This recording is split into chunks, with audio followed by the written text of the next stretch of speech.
But किया जा सकता है। मैं थोड़ा सा कॉन्सेप्ट आपको बतलाऊंगा ना, तो आप उस दिशा में सोचना चालू करोगे, तो पहले की तैयारी वैसे करोगे। आप पहले की तैयारी जुलाई में कर रहे हो, जो तैयार होते तक अगस्त पे चले जाता है, तो आपका जो हार्वेस्टिंग है वो भी 3 महीने चलता है। हार्वेस्टिंग 1 महीने से 1.5 महीने में खत्म होना चाहिए। आपका 3 महीने हार्वेस्टिंग ही चल रहा है। तो बड़ा फल, मिडिल फल, छोटा फल और बच्चा, 4 पीढ़ी को लेकर क्या करोगे? बीमारी फल लोगे आप। 2 पीढ़ी लेना है केवल। मई में पत्तों को गिरा दिया, जून में कटिंग कर दी, जुलाई बारिश आने से पहले बारिश आई है, जब वो उसके हिसाब से आएगी।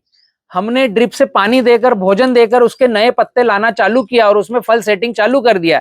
जैसे ही बारिश आई वैसे ही कोपले भागेगी, नीचे से पूरा प्राकृतिक भोजन लेगा और उसकी जितनी मोटी टहनी ब्रांचेस थी वहां पर फ्लावरिंग और शूटिंग चालू होगी। तो पहली सेटिंग अगस्त की, दूसरी सेटिंग बस।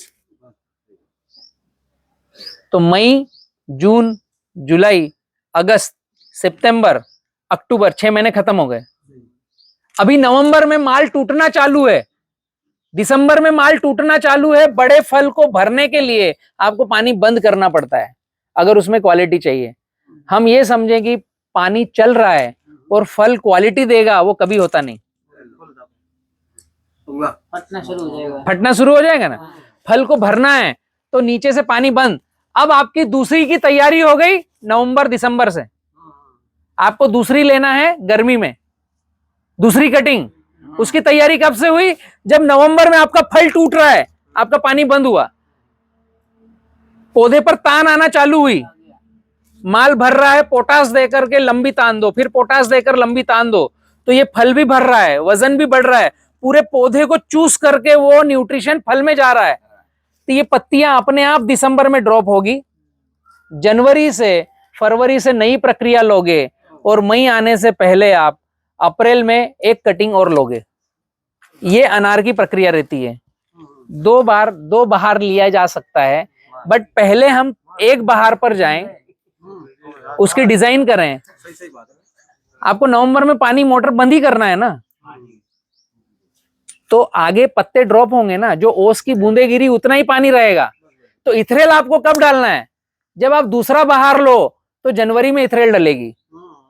अगर दूसरा बहार नहीं लेते हो, क्योंकि जनवरी में इथरेल क्यों डलेगी कि हमने नीचे से पानी बंद भी कर दिया, तो ऊपर ओस का पानी पौधा ले रहा है, तो उसकी पत्तियां हरी है, तो थोड़ा बहुत हमने जड़ से पानी सुखाया, पत्तियां ड्रॉप होने की दिशा में गई और ऊपर ओस का पानी ले रहा है, तो हमें जनवरी में इथरेल डालना है। तो फरवरी से नया बहार लेकर के हम नई कटिंग लेंगे, तो इथरेल की जरूरत है। अगर हम नैसर्गिक मई में, जून में बहार ले रहे हैं, तो इथरेल की आवश्यकता कहां है?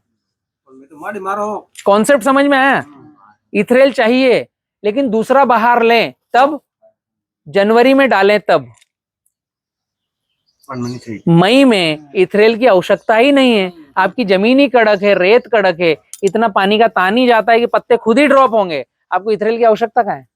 ये नैसर्गिक है। अगर इथरेल पर गए तो ये बहार आपके यहां से कभी भी आपको तेलिया छोड़ने नहीं देगा। पतली ब्रांच पर गए कभी भी तेलिया छूटेगा नहीं। ड्रिप का डिजाइन, जड़ों को थोड़ी सी जगह पर अगर हमने भोजन दिया तो तेलिया छूटेगा नहीं। ये छोटे छोटे से कारण है, पूरे पौधे के स्ट्रक्चर पर हमें जाना पड़ेगा। समझ में आया? इतनी मेरी प्रक्रिया बताने पर अगर आपके कोई प्रश्न हो तो मुझे बताओ। ये जो मैंने प्रक्रिया बताई, इसमें कोई सा प्रश्न है या समझ में आया है?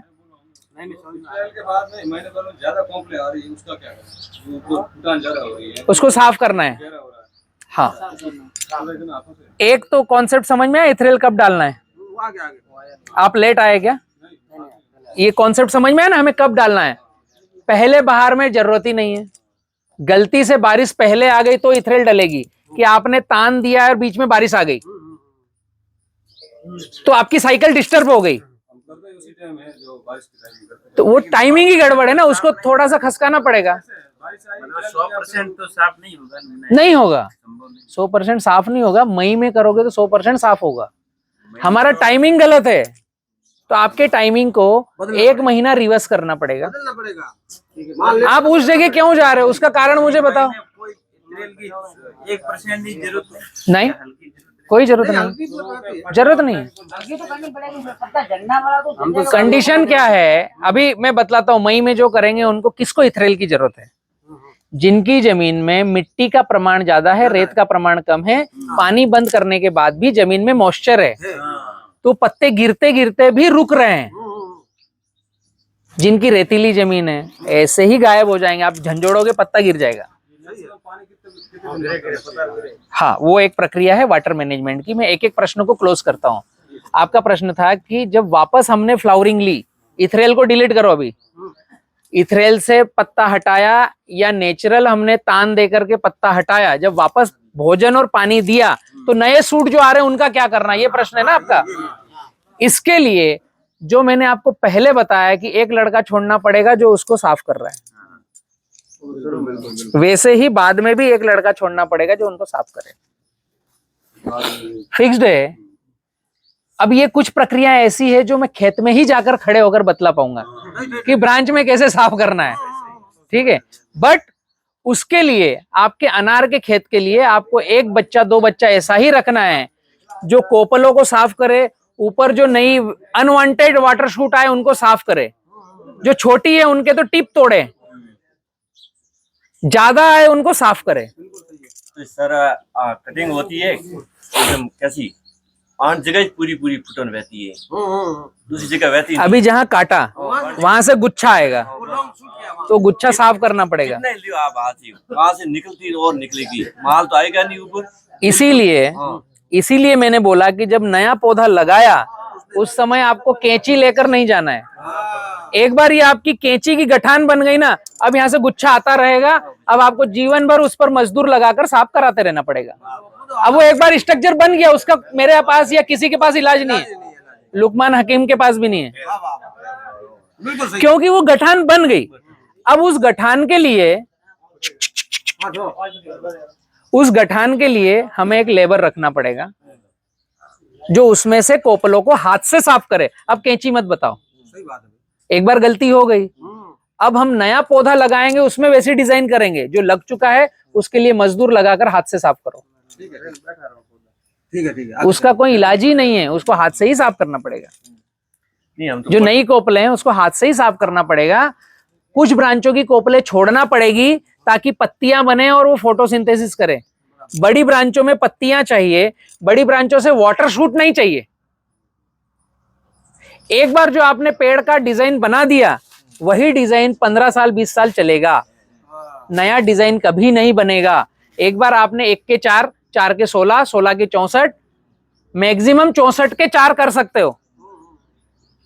फिर इतनी जगह नहीं। हाँ, जगह नहीं बचेगी ना। मैक्सिमम मैंने क्यों बोला, क्योंकि आपका किसी का अगर वो लाइन से लाइन पौधे से पौधे की दूरी ज्यादा है तो, वरना वहीं तक सीमित रहेगा। अब इसके ऊपर जो कोपले आ रही वो सब साफ होगी। अनार को सही चलाया तो कैंची की जरूरत नहीं है। 2 बच्चों को सिखा करके परमानेंटली उनका कमरा वहां बना करके उनको दाल रोटी भी दो, अच्छी तनख्वाह भी दो। 250 की तनख्वाह हो तो 300 दो, खेत में ही रखो, कैंची की जरूरत नहीं है। और महाराष्ट्र के कटिंग वाले आए तो उनके साथ इस स्ट्रक्चर पर चर्चा करो। हो सकता है लेबर कम है, बाहर से हमें बुलाना पड़े, तो खुद आपको समझ आएगी तो आप उस पर चर्चा करो कि मुझे ऐसा पेड़ चाहिए। गलत करे तो उसको अपन सिखाओ। हमको काम करने वाला चाहिए, दिमाग वाला नहीं चाहिए। दिमाग खुद आपका विकसित कर लो।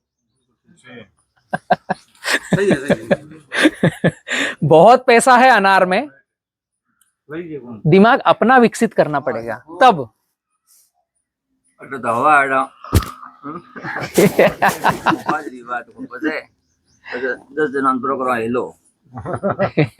मीटिंग करें गलत तरीके से देते हैं, बट डीएपी डायरेक्ट डालते हैं। हाँ, ये मैंने अभी जो चर्चाएं करी, ये कुछ चर्चाएं थी कि हमारे मेन डीएनए स्ट्रक्चर में कहाँ गड़बड़ी है, उसको थोड़ा थोड़ा सुधारें, वरना अनार आपके क्षेत्र से चले जाएगा, उसको कोई रोक नहीं पाएगा। टमाटर तो 800 ग्राम आवे प्रति पौधो, 800 ग्राम तो डीएपी, पोटास, माइक्रोन्यूट्रॉन, कार्बोफ्रान जिंक सल्फर ये हर पौधा 700-800 ग्राम तो kilo 1 kilo 1 kilo 1 kilo gram है। हाँ 1 किलो और 10 किलो खाद अनसाइड में 10 किलो अनसाइड खाद लेते हैं हम। ठीक है। पट्टी खाद बना के। सुनो मैं मर पौधा में बात कर हर पौधा हाँ हाँ हाँ हमें 10 किलो अनपाड़ पौधा ना 10 किलो अनपाड़ 20 किलो पौधा रहो 1 किलो अंग्रेजी खातर वो तो ही जगह 1 किलो अंग्रेजी और 10 किलो हिंदी 20 किलो हिंदी और 1 किलो अंग्रेजी टोटल 21 किलो खाद हो गया 21 किलो खाद ठीक है ठीक है। और सब डाल दिया इसके अंदर डालकर सब वो रूट तोड़ दिया रोटावेटर कल्टी से सब जड़ ऐसा भी चलाया पास में से भी चलाया सब जड़ें साफ कर दी एकदम जड़ों को बाहर निकाल दी फेंक दी जाने को सब। अब डंडा रहा ऊपर से ये पौधा और उसमें दे रहे 21 किलो खाद। तो पहले तो उसके दांत मुंह नाक काट दिए, सब काट दिया। अब वो खाएगा कैसे? वो पता नहीं हमको फिर भी काट रहे हैं। तो सुनो अब सुनो मैं बोल रहा हूँ तो अब ये मोटा रह गया मोटा रह गया और इसके अंदर फुल खुराक आ गई सब मावा सीरा सब लापसी सब आ गए हाँ आ गए। अब इसके ऊपर डाल दी तेजाब एकदम ठीक है। तेजाब डाल दी सब हाँ। सब मार दिया सब खत्म कर दिया उसको पौधे को बिल्कुल जला दिया हमने। जला दिया।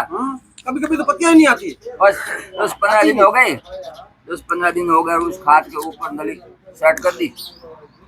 अब जड़ ही है नहीं पौधा ही है नहीं और कुछ नहीं है वो इतनी प्रक्रिया करने के बाद 15-20 दिन तक इंतजार करने के बाद कभी आएगा कभी नहीं आएगा, तो अब फिर हम जाएंगे काका को ढूंढेंगे, दुकानदार को ढूंढेंगे, किसी को पकड़ के ले जाएंगे, मेरे जैसा झोला छाप आएगा, भाई चल खेत में कुछ बता क्या करूं, ऐसा ही होगा ना। हमारे वही है सबके पास सबका ये एक है नहीं है सबके ही है। ये मैं बता रहा हूँ तो अब उसको बोलेगा 2 घंटे पानी डाल इसमें तो दो दोएंगे तो 2 पानी निकले। आपके 1 एकड़ में हाँ 4 करोड़ की फसल आ रही है और जो 400 रुपए की तनख्वाह ले रहा है उससे हम ज्ञान ले रहे हैं। हाँ वही बात है। ऐसा ही हो रहा है ना कुछ कुछ। 600 वाला का ज्ञान है हमारे पास 4 लाख वाले उस आदमी के यहाँ कोई अनार नहीं लगा है, उसको अनार की ABCD पता नहीं है, उसको ये पता है कि डब्बी कौन सी बेचना है। अरे वाह तो हम जानबूझकर क्यों गलत दिशा में जा रहे हैं? तो हम तो करे क्या जानते ही नहीं है इसकी प्रतिक्रिया नहीं जान रहे हैं। तो आज आप लोगों को कुछ पता चला अपनी चर्चा में? पाड़ा पकड़ा जड़ा आवे डॉक्टर पाड़ा पहला ये पाड़ा बेचता भैंस पकड़ने वाला। हाँ हाँ हाँ बात तो सही साफ करनी पड़ेगी। सही है बिल्कुल सही है। वैसे घणोरा लाल पूछ मटाओ ये पूछ मटाओ वहां पे कोई 5 लाख बोलेगा ऐसा करेंगे वो करे और ये है ना बाद दवाई लाओ साल का खर्चा 20 लाख का, मेरा 20 लाख का, इनका 15 लाख का साल का हर बगीचे वाले का हमारा। एक्चुअली मैं आप सभी को बतला दूं, कुछ मैं कॉर्पोरेट से भी हूं, मेरी भी कुछ कंपनियां हैं अलग अलग। केला अनार बांस हम पौधा बनाते हैं, वो मेरा एक अलग डिवीजन है। टिश्यू कल्चर लैब है हमारी। तो केले में हम हिंदुस्तान में बहुत बड़े काम कर रहे हैं। तो केला का पौधा देना, उसकी गाइडलाइन पूरी देना, उसका माल खरीदना, डोमेस्टिक में बेचना और एक्सपोर्ट भी करना। तो ये सारी प्रक्रिया मतलब फल तैयार करना बेचना करना ये सब पता है। अभी केला और अनार ऐसी फसलें हैं कि जो भी कंपनी वाला इन किसानों को देखता है तो उसको ये पता है कि इसके पास एक तो है पैसे, दूसरा पैसे नहीं है तो कहीं से डाका लाके डाल के लाएगा, बट फसल को खड़ा रखेगा। इसकी मजबूरी, पौधा तो लगा दिया है। अरे वाह ये तो हो गई है ना। ये तो मान लो बात यही है। तो उनको सब पता है कि आपसे 2 पैसे कैसे निकालना है। इसीलिए हम अभी चर्चा कर रहे हैं कि हम ज्ञानी कैसे बने, कब बने। इसलिए आपको किसान पाठशाला से कनेक्ट रहना पड़ेगा। मोबाइल में किसान पाठशाला टाइप करो और उसको सब्सक्राइब करो। यूट्यूब पर चैनल है किसान पाठशाला का। एक दूसरे से सीखने सिखाने की कड़ी में जुड़े रहेंगे। व्हाट्सएप ग्रुप बनाओ, उसमें चर्चाएं डालो, खुद से सीखना चालू करो। और समय जब भी आए उसके 2 महीने पहले पाठशाला लगाओ। मैं खुद भी आऊंगा, ज्ञान सिंह जी आपके साथ रहेंगे। अभी मैंने जो चर्चाएं करी इस चर्चा में ऐसा लग रहा है कि इस दिशा में बढ़ा जा सकता है, बहुत सही बिल्कुल है। बड़ा जा सकता तो ही आप है। जरा बड़ा जा जो भी सकता है, डॉक्टर बिल्कुल। आएंगे, जो भी दवाई बेचने आएंगे, उनसे आप क्रॉस क्वेश्चन कर सकते हो। हमें प्रश्न क्या करना है ये हमें पहले पता होना चाहिए। जड़ की बीमारियों को दूर करने के बाद बिल्कुल अगर हमने ड्रिप पूरी डाल दी, कचरा मल्चिंग कर दी, डिजाइन स्ट्रक्चर बनाया, मई में तान लगाई, उसके बाद दिक्कत है तो हमें प्रश्न करना पड़ेगा। और ये स्ट्रक्चर हम डिजाइन करते जाएंगे तो दिक्कत ही नहीं आना है, तो प्रश्न करना क्या पड़ेगा? जरूरत नहीं पड़ेगी। वाह, वाह। फिर तो जड़ा बड़ा वाली बात की थी, हाँ मैं जड़ा काटने वाली बात कर रहा हूँ। तो उल्टा ही चलता है ना भाई। तो उसको चेंज करना पड़ेगा ना। तो कोशिश करें, अभी तक जो हो गया कैसे हो गया? वहाँ शिक्षा दी माने के भाई जड़ अदरी बम ने खड़ने अदरी बम ने छोड़ने, अदरी बम राखने। उसका पूरा टाइमिंग है कि कब जड़ को काटना है, हाँ, कब रोटावेटर चलाना है, कब पानी देना है। इसका पूरा एक 5 घंटे का मीटिंग, बोर्ड, स्ट्रक्चर, डिजाइन, पूरे दिन भर का सेशन होता है। बोर्ड मार लगे लगे। अभी आज की जो अपनी बातें करी है, अब आप मित्रों के अंदर डालो, समझो। एक समय लेंगे अपन कि आगे कैसे बढ़ना है। हाँ, अभी जो हो गया ठीक है, आगे हम जनवरी की फ्लावरिंग ले सकते हैं क्या सेटिंग? तो उसके लिए हम पूरा का पूरा एक मीटिंग लगाएंगे दिन भर का, सुबह से शाम तक का। आप लोग इकट्ठे हो, आप मुझे बुलाओ, बताओ कब आना है। जी सर जी। तो 2 दिन लेकर मुझे आना पड़ेगा कि दिन भर का पाठशाला रखें, उसमें आपको पेन कागज लेके आना पड़ेगा घर से। हाँ सही है। सुबह 8 बजे से बैठेंगे, दोपहर तक रहेंगे, फिर खाना खाएंगे, फिर दोपहर से शाम तक बैठेंगे। हाँ, तब एक सीजन की चर्चा होगी हमारी। बस ये बात वाह सही वाह वाह वाह वाह वाह। सही। ये छोटा सा विषय नहीं है। है। बड़ा है। हम पूरा मीटिंग जब लेते हैं तो दिन भर लगता है, बोर्ड पर समझाना पड़ता है, बताकर दिखाना पड़ता है, फिर खेत में जाकर के चर्चा होती है कि जो बताया इसको खेत में कैसे एप्लीकेशन करें। एक यहाँ सवाल है सर। तो इसमें समय लगने वाली बात है। ये सारे किसान ये सोच रहे हैं कि उस मीटिंग में आएंगे तो कितना कितना लाख लेके आए आपके लिए। मेरा कोई चार्जेस नहीं है, वाह वाह वाह। मेरे कोई पैसे नहीं है। धन्यवाद। छोड़ो भाई, होड़ो होड़ो होड़ो पहली बात। 1 रुपये की फीस नहीं है हमारी। देना पड़ जा। बिना पैसे आवनो ज्ञान लेवन वास्ते। पेन और डायरी लेके आना है आप लोगों को। आपको पानी पीना हो तो बोतल घर से लाना, वाह वाह क्योंकि मैं कोई प्रोडक्ट बेचने वाला नहीं हूं, तो मैं कहीं यहाँ चाय दुकान पानी पिलाऊंगा।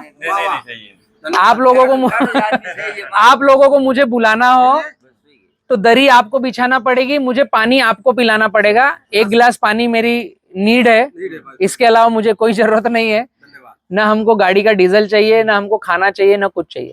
दिन भर की प्रक्रिया में जो भोजन, अगर आप दिन भर का मीटिंग लेना चाहो, भोजन लगे, हाँ हाँ तो आप जितने मित्र इकट्ठे हो रहे हो, आप खुद 20-20 रुपए इकट्ठे करो, तो दिन में भोजन करके फिर बैठ जाएंगे। वाह वाह वाह। उसी में से 1 प्लेट मुझे भी खिला देना। धन्यवाद। वाह, वाह, ठीक है। वाह, वाह, वाह। ये बात है। इसी तरीके से हम पूरे भारत में जाते हैं, जहां जिसको आवश्यकता हो हमें लेटर देते हैं बनाकर। जब मीटिंग हो जी सर तो एक लेटर ज्ञान सिंह भाई को दो, देंगे। आपके गांव का क्षेत्र का नाम लिख करके, आपके 25 किसानों के सिग्नेचर की हम आपसे पाठशाला लेना चाहते हैं। वाह वाह। तो ये हमारे ऑफिस में जाएगा, वहां रखेंगे। आपकी टाइमिंग हमारी टाइमिंग एक मैच होगी, उस दिन हम ले फिक्स लेंगे। करेंगे।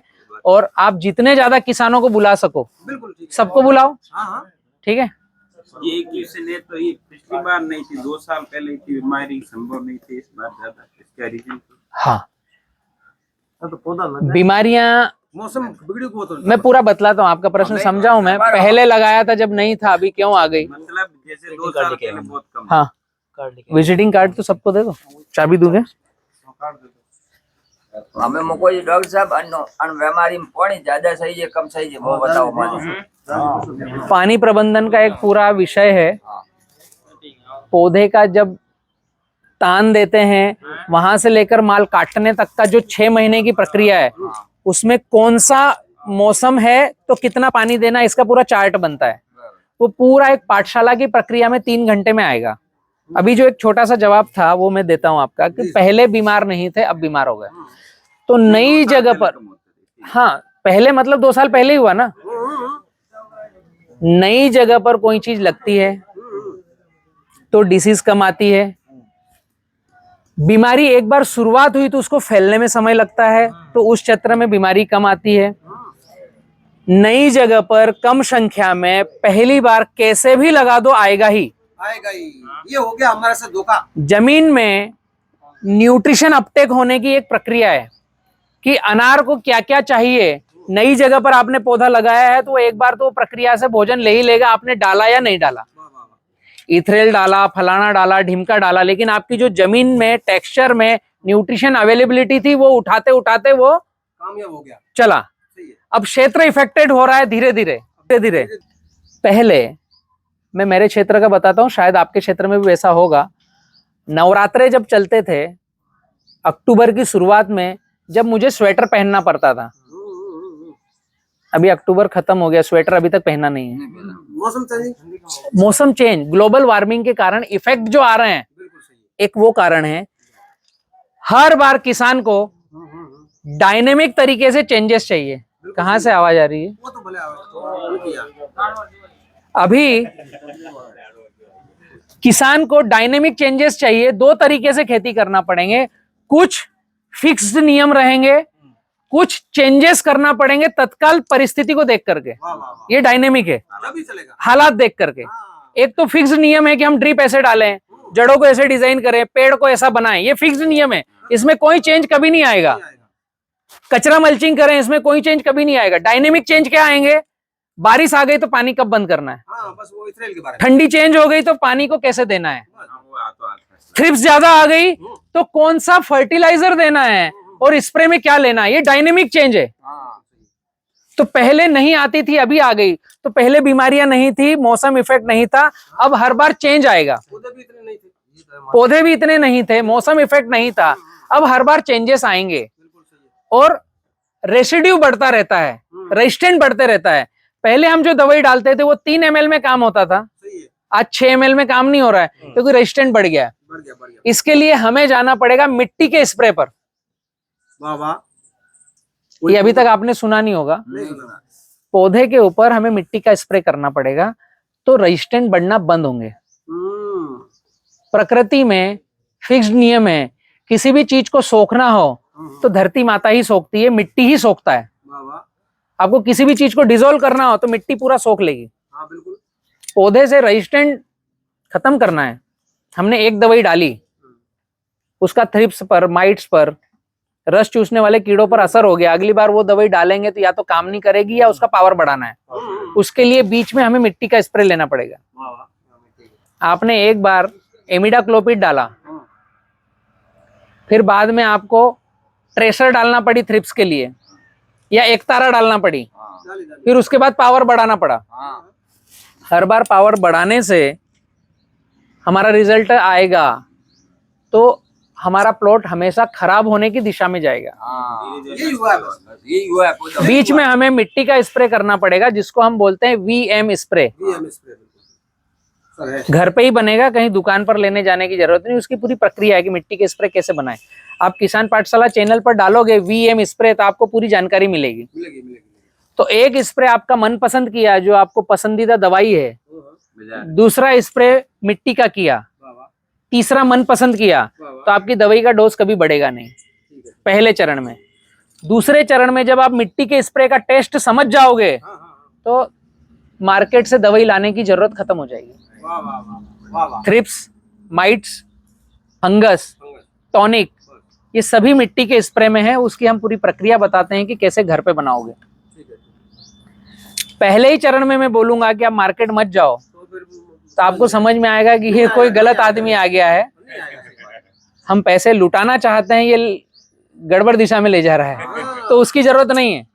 मनपसंद स्प्रे करो, बीच में मिट्टी का स्प्रे लो, तो आपकी बीमारियां कम, दवाइयां कम, पौधा स्वस्थ दिखना चालू हो, मिट्टी के स्प्रे पर विश्वास आए तो फिर केवल मिट्टी का स्प्रे करेंगे, फिर मार्केट में नहीं जाएंगे। ठीक है, अभी 1-2 प्लॉट और देखें और आगे की प्रक्रिया में चलते हैं कि हम एक पूरा पाठशाला का विषय रखेंगे। जब आप लोगों को आवश्यकता लगेगी पूरा सेशन करेंगे। जितने किसान पाठशाला के साथ चलना चाहे, ज्ञान सिंह जी का नंबर आप ले लो, 8989238222, ये नंबर है।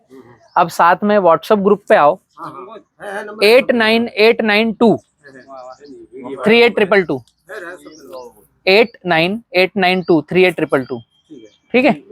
ये ज्ञान सिंह भाई को आप अपना व्हाट्सएप नंबर दो, ये कार्ड दे रहे हैं, ठीक है। आप ग्रुप में ऐड हो, एक दिशा में आगे बढ़ने की चेष्टा करते हैं। आप लोगों के जैसे जैसे प्रश्न आएंगे फिर उसमें तत्काल जो दिक्कत है उस पर उत्तर ढूंढेंगे, करेंगे। नए जो लग रहे हैं उनको एबीसीडी से ठीक रखेंगे। ये सब कीड़े से होती है, वो उस अपने उसमें खान पान के अंदर से उसको सब दिया नहीं। हाँ तो बस नीचे जड़ों में हो ये। दोनों चीजें हैं, पौधे को खान पान सही देंगे तो कीड़ा कितना भी लगेगा असर नहीं करेगा, केवल छाल को खाएगा। हाँ कीड़े ने छाल खाई, हाँ पौधा बीमार है तो वो फंगस में कन्वर्ट होता है। ह्यूमन बॉडी में अगर किसी को शुगर हो चुकी है, कॉन्सेप्ट समझना, किसी को शुगर की बीमारी है, शक्कर है, उसको अगर एक बार छील दिया तो वो सुधरता नहीं, बिगड़ते जाता है। तो ये शुगर पेशेंट है, अंदर डीएनए में तकलीफ है, अब इसको कीड़े ने छील दिया है तो फंगस बढ़ते जाती है। डीएनए में शुगर नहीं है अपने ह्यूमन बॉडी में, तो घाव लगने पे अपने आप घाव भरता है। बीमारी का इलाज पौधे के अंदर खुद ही है। इसमें पोटास की मात्रा को आपको नियंत्रण करना पड़ेगा, कैल्शियम की मात्रा को नियंत्रण करने पड़ेगा, तो रोगों से लड़ने की क्षमता पौधे में खुद में आएगी। तो फिर थ्रिप्स, माइट्स, फंगस इसकी चमड़ी को कितना भी खाएगी, बीमारी बढ़ेगी नहीं। मेन बात ये फैल क्यों रहा है? क्योंकि अंदर से रोगी है। अंदर से निरोगी करेंगे तो खाने वाले कीड़े खाएंगे पर ये फैलेगा नहीं, वहां दाग बनेगा हल्का सा, जिसको हम स्प्रे से कवर कर लेंगे। पौधा अंदर से बीमार है तो स्प्रे से कभी कवर नहीं होगा। तो काम कहाँ करना है? ड्रिप को ठीक करने पर, जड़ों को बढ़ाने पर, तने के डिजाइन पर काम कहाँ करना है, ठीक है। स्प्रे से क्या होता है कि एक जो बाला है वो बहुत काली है, उसके कान में बाल आ गए हैं, आंख के बाल सही नहीं है, लड़की है उसके मूंछ में बाल आ गए, तो उसको हम ब्यूटी पार्लर में ले जाएंगे तो क्या ठीक होगा? चेहरा थोड़ा बहुत मेकअप, लाली, लिपस्टिक और जो अनवांटेड बाल है वो निकाल दिए तो थोड़ा सुंदर दिखना चालू होगा, स्प्रे से वो होगा। अंदर डीएनए, अगर उसकी बुद्धि भ्रष्ट है, हमने बहुत सुंदर बना लिया पर अंदर से बात करते के साथ बवाल निकल रहा है तो वो स्प्रे से कभी ठीक नहीं होगा। मैं झूठ आश्वासन नहीं दूंगा कि ये पर्ची लिख दी, कल स्प्रे कर दो, परसों प्लाट ठीक होगा। ये अटल झूठ है, सत्य नहीं है। और कोई अगर ऐसा बोलता है तो आप समझ लेना कि वो अटल झूठा है और अपने बर्बाद करे। ये कभी भी 2 स्प्रे 4 स्प्रे से ठीक ही नहीं होगा। अंदर से फील्ड को हमें ठीक करना पड़ेगा। तो अगली बार थोड़ा बहुत आया तो स्प्रे से ठीक होगा। थोड़ा बहुत मतलब कि हल्का सांवला है, ठीक है, पाउडर लगा दिया तो थोड़ा सा गोरा दिखना चालू हुआ, वहां तक ठीक है। अंदर से स्ट्रक्चर ठीक करना पड़ेगा, उसको ज्ञान देना पड़ेगा, बोल सही, उसको एनर्जी देना पड़ेगी कि नया न्यूट्रिशन दे सही, ठीक है। जड़ों में बीमारी आइए। बिल्कुल मान लो। धन्यवाद सर, बहुत बहुत धन्यवाद। जड़ा तोड़ो मत, जड़ा तो तोड़ो मत।